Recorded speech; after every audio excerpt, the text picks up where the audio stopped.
안녕하세요.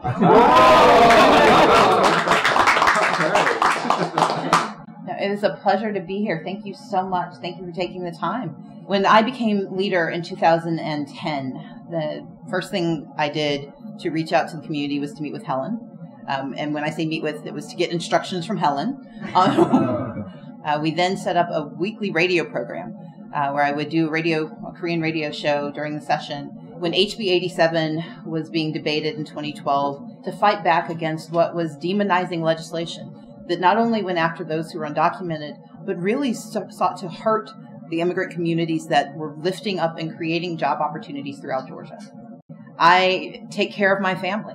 Even though my parents and my niece and my grandmother live in another state, I am primarily responsible for their economic well-being, and I'm privileged to be in a place where I can do that. I want to make sure that no family suffers because they do not have access to the resources they need, especially healthcare.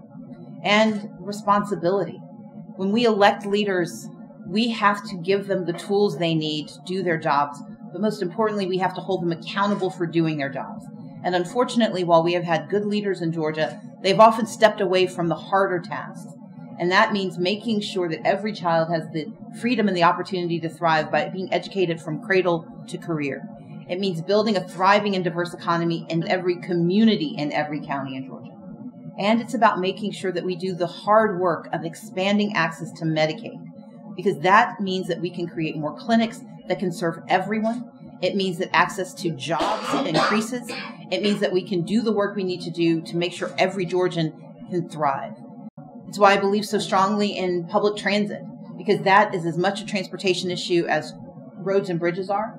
It's about affordable housing and access. And it's about making sure that the languages spoken in our state are reflected in our laws, reflected in our ballots, and reflected in our beliefs. And that we need to bring every community to the table to be successful.